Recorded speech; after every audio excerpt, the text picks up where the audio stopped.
নমস্কার। জয় ইস্ট বেঙ্গল। অস্ট্রেলিয়ার খুব দামি ফুটবলার জেমি ম্যাকলারিন সে নাকি ইস্ট বেঙ্গলের সঙ্গে লিঙ্ক আপ হয়ে গেছে। ভারতীয় ফুটবলে কি আদৌ জেমি ম্যাকলারিনকে আমরা দেখতে পাবো এখন বা কোনো সময় দেখতে পাবো? এইসব বিষয় নিয়ে আমরা এই ভিডিওতে আলোচনা করবো, কিন্তু তার আগে উল্লেখযোগ্য একটা বিষয় বলে দিই আপনারা, যেটা আমরা অনেক কিছুর মাঝেও কিন্তু আলোচনা করছি না বা করতে ভুলে যাচ্ছি বা খুব কম আলোচনা করছি। সেটা হচ্ছে ইস্টবেঙ্গল RFDL এর দ্বিতীয় পর্যায়ে, রিলায়েন্স ফাউন্ডেশন ডেভেলপমেন্ট লিগের দ্বিতীয় পর্যায়ে চলে গিয়েছে 17 পয়েন্ট নিয়ে। মনে রাখবেন এই গ্রুপের মধ্যে MBSG, JFC, অ্যাডামাস এইসব টিম ছিল। খুব ভালো খবর এটা, তার কারণ আমি আপনাদের সবসময় বলার চেষ্টা করি, বোঝানোর চেষ্টা করি যে এই যে ফুটবলাররা রয়েছে এরাই হচ্ছে আমাদের ভবিষ্যৎ।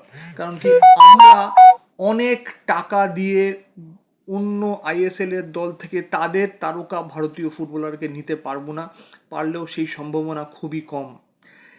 আমাদের তারকা আমাদের করতে হবে। সায়ন ব্যানার্জিকে আমরা তৈরি করেছি, PV বিষ্ণুকে আমরা তৈরি করেছি, আরও আরও অনেক।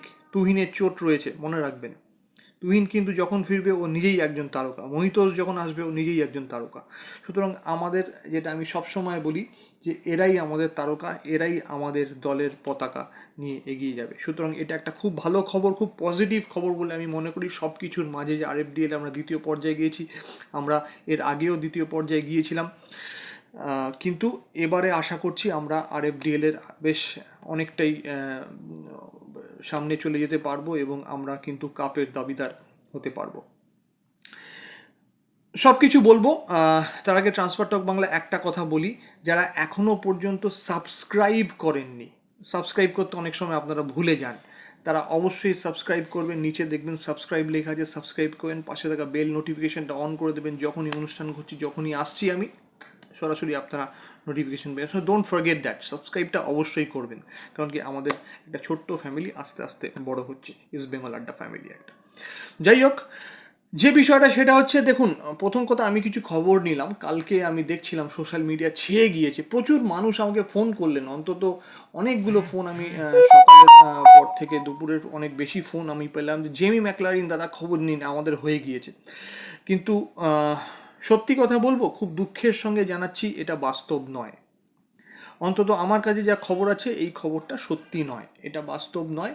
এটা যে বা যারা ছড়িয়েছেন তারা হয়তো অনুমানের ভিত্তিতে ছড়িয়েছেন, আমি কাউকেই ছোট করছি না, তারা হয়তো অনুমানের ভিত্তিতে ছড়িয়েছেন। এই মুহূর্তে খবরটা বাস্তব নয়।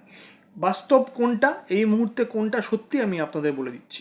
1 নম্বর, 2 নম্বর, 3 নম্বর, 4 নম্বর করে বলছি, আপনারা বুঝে নেবেন। 1 নম্বর হচ্ছে, জেমি ম্যাকলারিনের সঙ্গে ইস্টবেঙ্গলের এই মুহূর্তে, যখন আমি বসে এইটা বানাচ্ছি, এই অনুষ্ঠানটা, এই মুহূর্তে কোনো লিঙ্ক আপ নেই। There is no link up between Jamie ম্যাকলারিন and East Bengal. 1 নম্বর। 2 নম্বর হচ্ছে প্রশ্ন, জেমি ম্যাকলারিন কি ভারতে খেলতে আসতে আদৌ চায়?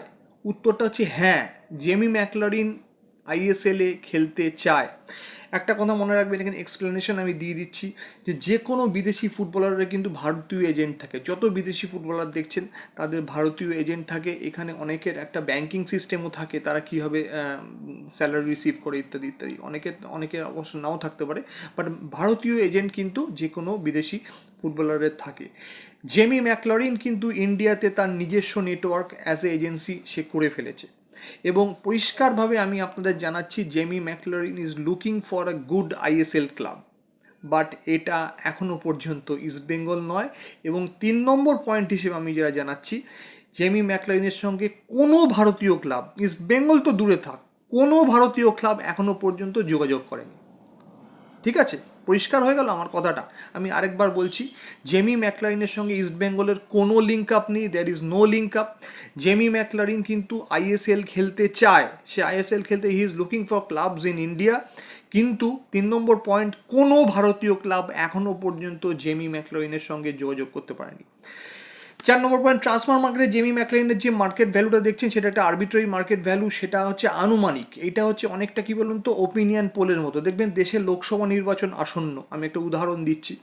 দেখবেন লোকসভা নির্বাচনের দিন ঘোষণার অন্তত 1-1.5 মাস আগে থেকেই বিভিন্ন সংবাদ মাধ্যম ওপিনিয়ন পোল দিয়েছে যে এই রাজনৈতিক দল এতটা আসন পেতে পারে, এই রাজনৈতিক দল এতটা আসন পেতে পারে, এই রাজনৈতিক দলে এই রাজ্যে ভালো হতে পারে, এরকম একটা আনুমানিক একটা ফলাফল তারা বার করেছে। এই যে ট্রান্সফার মার্কেটে যে কোনো খেলোয়াড়দের যে মার্কেট ভ্যালুটা দেখেন, এটা হচ্ছে একটা আনুমানিক মার্কেট ভ্যালু। এটা ট্রান্সফার মার্কেট মানে যে একটা কোম্পানি, তারা এই একটা আনুমানিক মার্কেট ভ্যালুটা তৈরি করে। কিসের ওপর তৈরি করে? সে কটা গোল করেছে এই সিজনে, সে প্রিভিয়াস সিজনগুলোতে কত গোল করেছে, তার কত অ্যাকুরেসি কত বেশি আছে, কটা অ্যাসিস্ট করেছে প্রিভিয়াস সিজনে, কটা অ্যাসিস্ট করেছে, তার ইনজুরি হিস্ট্রি কী এই বছরে এবং লাস্ট 10 বছরের মধ্যে তার ইনজুরি হিস্ট্রি কী, তার কোথায় ইউথ ডেভেলপমেন্ট হয়েছে, তার প্লেয়িং টাইম কত এই বছরে, লাস্ট 10 বছরে তার প্লেয়িং টাইম কত ছিল, এই সমস্ত কিছুর উপরে ওরা একটা অডিট করে, তার উপর ওরা একটা আরবিট্রারি একটা মার্কেট ভ্যালু তারা বসায়। এই কিন্তু আমরা সত্যি কেউ জানি না কোনো একটা ফুটবলারের সঙ্গে তার ক্লাবের এক্স্যাক্টলি কত টাকার চুক্তি হচ্ছে এবং কত সিজনের চুক্তি হয়েছে, এবং সেই চুক্তিগুলো কিন্তু ধরুন যার যদি 2 বছরের চুক্তি আছে, তার কিন্তু 2 বছরের অনুপাতেই সে টাকাটা নেবে এবং একসাথেই তারা মোটামুটি একটা বিভিন্ন রকমভাবে চুক্তি অনুযায়ী স্ল্যাব ওয়াইজ তারা টাকা রিসিভ করে। তো এইভাবে স্যালারি ওয়াইজ রিসিভ করে। তো এইভাবে হঠাৎ করে জেমি ম্যাকলারিনের 14.4 কোটি মার্কেট ভ্যালুটাকে দেখে অতটা উত্তেজিত বা হতাশ হওয়ারও কিছু নেই। এইটুকুনি আমি আপনাদের বলে দিতে পারি, জেমি ম্যাকলারিনের সঙ্গে ভারতের কোনো ক্লাবের এখনও পর্যন্ত কোনো লিঙ্ক আপ নেই, কিন্তু ইন্টারেস্টিং বিষয়, জেমি ম্যাকলারিন আইএসএল খেলতে চায়। এবার আমি আপনাদের এই অনুষ্ঠানের শেষ পর্বে একটা খুব ইন্টারেস্টিং তথ্য দিয়ে দিচ্ছি। সেই তথ্যটা হচ্ছে এটা আমি একটা ছোট করে রিসার্চ করে আমার মনে হয়েছে জেমি ম্যাকলারিন কারেন্ট ফুটবলিং সিজনে তার অফ ফর্ম চলছে। কারণ কি, এই প্লেয়ারটাকে আপনি গোল মেশিন বলতে পারেন, লিটারেলি যাকে বলা হচ্ছে গোল মেশিন, এই প্লেয়ারটাকে সেই রকমই গোল মেশিন আপনি বলতে পারেন। যদি এ লিগে ওর পারফরমেন্স দেখেন, তাহলে আপনি জানবেন যে ওকে গোল মেশিন ছাড়া অন্য আর কিছুই বলা চলে না।